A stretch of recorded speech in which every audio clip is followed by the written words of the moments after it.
Problems क्या होती है? प्रिजन के जैसी होती है, जेल के जैसी होती है ना, अंदर ही अंदर हमारा दम घुट रहा होता है। हर एक के लिए अलग अलग तरह की प्रॉब्लम्स होती है। किसी के लिए रिलेशनशिप हो सकती है, किसी के लिए पैसा हो सकती है, किसी के लिए करियर हो सकती है, कुछ भी हो सकती है, ठीक है।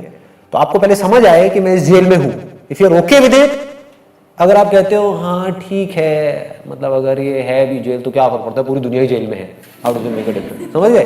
मेरा पड़ोसी भी तो जेल में है, मेरे वो फूफा जी भी तो जेल में है, उन्होंने तो अपनी पूरी जिंदगी निकाल दी, तो मैं भी निकाल दूंगी, मैं भी निकाल दूंगा, क्या फर्क पड़ता है? अगर ये जवाब आ रहा है तो आप फंसे हुए हो।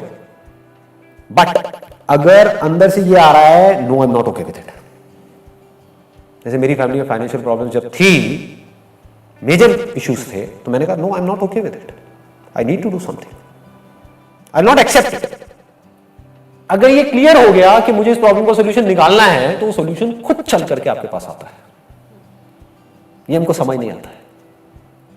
प्रॉब्लम में ही सॉल्यूशन छुपा होता है। हर बीमारी का इलाज कहीं बाहर नहीं होता है, उसी बीमारी में होता है। जैसे ही उस बीमारी का कॉज समझ आता है, वहीं पर उसका इलाज छुपा हुआ होता है। तो if you can feel the problems that you are going through, आपको समझ आ रहा है कि मैं पढ़ रहा हूं इसलिए नहीं कि मुझे पढ़ करके मेरे घर वाले कह रहे हैं, फॉर एग्जाम्पल मैं पढ़ रहा हूं इसलिए कि मुझे इस कचर पट्टी से बाहर निकलना है, कि मां बीमार है और मां के इलाज के लिए पैसा नहीं है। ये क्या है? एक इमेजिनरी प्रॉब्लम है, रियल प्रॉब्लम है? रियल प्रॉब्लम है। तो सबसे पहले अपनी लाइफ की रियल प्रॉब्लम आइडेंटिफाई करो, उन रियल प्रॉब्लम्स को बारीकी से ऑब्जर्व करते चले जाओ, and ask yourself again and again, am I okay with it or I am not okay with it? If the answer is I'm not okay with it, find out a solution. There is no problem जिसका solution ना हो। Problems तो endless हैं, वो तो चलती ही रहेंगी any how, मतलब Prioritize. It's a good point. Prioritize. वो प्रायोरिटी नहीं है ना हमारी लाइफ में। प्रॉब्लम्स अनलिमिटेड है, जिसमें से 99% इमेजिनरी प्रॉब्लम्स है। उसको अगर आप बारीकी से देखो कि प्रॉब्लम्स की वजह में मर गई तो क्या होगा फिर उसके बाद? मतलब मैं समझा नहीं। मैं मतलब we all have an expiry date ना, हाँ। हो सकता है कि शायद मैं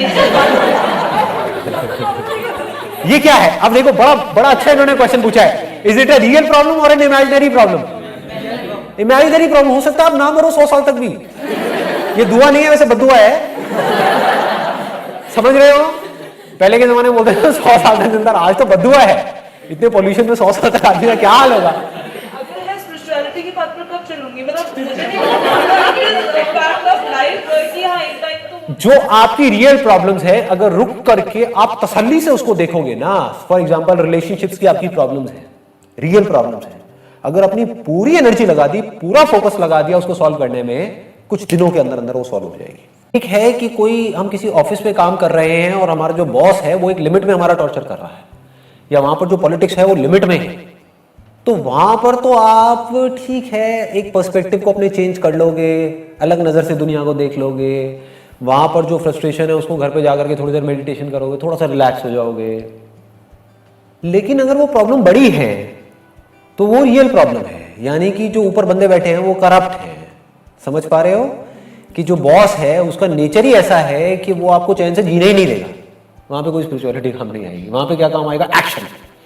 you need to act fearlessly. Action क्या कहेगा? छोड़ो इस कंपनी को, कोई और कंपनी ज्वाइन करो। अब वहां पर फियर क्या कहेगा कि अगर मैं किसी और कंपनी में गया, वहां पर भी यही प्रॉब्लम हुई तो क्या होगा? ये क्या है? ये इमेजिनरी प्रॉब्लम। बस इसको बारीकी से समझ लो। हर बीमारी की एक दवाई होती है, उस दवाई का भी एक साइड इफेक्ट होता है। अब आपको देखना है कि वो जो साइड इफेक्ट है वो ज्यादा बड़ा है या बीमारी ज्यादा बड़ी है। पकड़ में आ रहा है? कोई मेडिकल फील्ड से है आप में से? हाँ, तो आप समझ पा रहे होगे मैं क्या कह रहा हूं, राइट? डॉक्टर्स को ये कॉल लेनी होती है कि अगर ये किया तो इसकी वजह से ये कॉम्प्लिकेशंस आ जाएंगी, लेकिन आप कहोगे कि नहीं, अभी जो प्रॉब्लम है वो इतनी बड़ी है कि उसके आगे कॉम्प्लिकेशन जो एक्चुअल में बहुत बड़ी है लेकिन वो भी छोटी है। बस अभी आप अपनी लाइफ में अगर आइडेंटिफाई कर लो इस पॉइंट पर ये प्रॉब्लम ये है, मुझे इसका सोल्यूशन निकालना है और सिर्फ इसी का निकालना है, क्योंकि ये इस वक्त टॉप प्रायोरिटी पे है। इसको प्रायोरिटाइज करना बोलते हैं। आपको समझ आएगा टॉप पे ये है, नंबर 2 पे ये है, नंबर 3 पे ये है, नंबर 4 पे ये है, और आपको रियलाइज होगा कि मैं अपना सारा एफर्ट लगा रहा हूं अभी इस पॉइंट पे नंबर 10 वाली प्रॉब्लम के लिए या नंबर 100 वाली प्रॉब्लम के लिए। पकड़ में आ रहा है? हाँ, ऐसे जब ऐसे चलोगे तो क्या होगा, इसको भी ध्यान से समझना। आपका जो माइंड है उसकी जो एनर्जीज है वो फ्री हो जाएगी। आज आपकी जो माइंड की एनर्जीज है वो फ्री नहीं है, क्लटर्ड है, माइंड के अंदर खचा पचड़ है। न्यूज देखी कोई उल्टी सीधी कहीं पर न्यूज़पेपर में या फेसबुक पे या व्हाट्सएप पे, अब आपको मन कर रहा है उसको जानने का, उसके बारे में सब कुछ जानने का, ये क्या हुआ, कैसे हुआ, क्यों हुआ, व्हाटएवर, उससे आपकी लाइफ कैसे बेटर होगी? लगाओ दिमाग। ये इंसान का बेसिक नेचर है। अगर मैं यहां पर दीवार पे लिख दूं ना कि इसके पीछे मत देखना, सारे जाएंगे देखने के लिए। This is called curiosity. तो इस क्यूरियोसिटी को सही डायरेक्शन देनी है। लाइफ में फोकस क्लियर होना चाहिए, गोल क्लियर होना चाहिए। जब मैं बोलता हूं ना कि अपना काम करो और उसके बाद में अपना 100% लगाओ और उसके बाद में जो भी हो रहा है अच्छा या बुरा उसको छोड़ दो, लोग इसका गलत मतलब निकाल लेते हैं। लोग क्या निकालते हैं? गोल सेटिंग की जरूरत नहीं है, सक्सेस के बारे में सोचने की जरूरत नहीं है। अरे नहीं जी, ऐसा नहीं है। You need to work for success, मतलब कि अपने आप को तैयार कर रहे हो सक्सेसफुल होने के लिए, उसके बाद फेल भी हो गए तो फर्क नहीं पड़ता। जब मैंने अपने करियर की शुरुआत करी थी तो मेरा जो गोल था वो उस समय कोई क्लियर नहीं था, तो इट वाज लाइक भटका हुआ था, कभी कुछ कभी कुछ कभी कुछ, धक्के खा रहा था इधर उधर। फिर एक ऐसा पॉइंट आया था जब जाकर के गोल क्लियर हो गया था कि मुझे ये करना है। जैसे वो क्लियर हुआ, सक्सेस मिल गई। पहले ये सीखना है कि माइंड को एक जगह पर लगा करके कैसे सक्सेस को अचीव किया जाता है, पहले ये समझ आना चाहिए। जब आपको वो समझ आ जाएगा तो वो आपकी आदत बन जाएगी। वो तब हो सकता है जब प्रॉब्लम बहुत बड़ी हो। जैसे अभी अगर मैं आपको यहां पर फॉर एग्जांपल एक पानी का बड़ा सा ड्रम रखूं और आपका मुंह ले जाकर के उसके अंदर कर दूं, क्या होगा? एनर्जी आपकी कम लगेगी बाहर निकलने के लिए, पूरी लग जाएगी? क्यों? प्रॉब्लम बड़ी है, बहुत बड़ी है? इससे बड़ी कोई प्रॉब्लम है? नहीं है। तो जितनी बड़ी प्रॉब्लम उतनी बड़ी एनर्जी, उतनी बड़ी फोर्स के साथ आप उसका सॉल्यूशन निकालोगे और उतने ही ज्यादा चांसेस होंगे उस प्रॉब्लम को सॉल्व करने के। तो अभी आपको पकड़ना है कि आपकी ऐसी कौन सी प्रॉब्लम है, कौन सी ऐसी बीमारी है या क्या ऐसा इशू है अभी आपकी लाइफ में जो सबसे बड़ा है, जिसका सॉल्यूशन नहीं निकाला तो हो सकता है आपके अंदर से आए, नहीं भैया इसके बिना तो लाइफ नहीं चल सकती।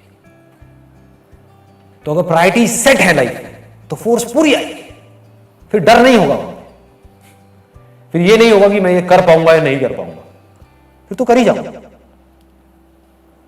आपने इस तरह से लाइफ की एक भी प्रॉब्लम अगर आपने सॉल्व करी तो अगली प्रॉब्लम जो होगी, जो सेकंड प्रायोरिटी पे होगी, उसको भी आप बड़े आराम से सॉल्व कर सकते हो। कॉन्फिडेंस बढ़ गया। कॉन्फिडेंस ऐसी तो बढ़ता है, ये काम किया और वो अच्छे से किया, उसमें मैं सक्सेसफुल हुआ, अब मेरे में कॉन्फिडेंस है, मैं दोबारा भी वो काम कर सकता, उन्हीं फंडों को कहीं और भी लगा सकता। धीरे धीरे क्या होगा, लाइफ सॉर्ट आउट होती चली जाएगी।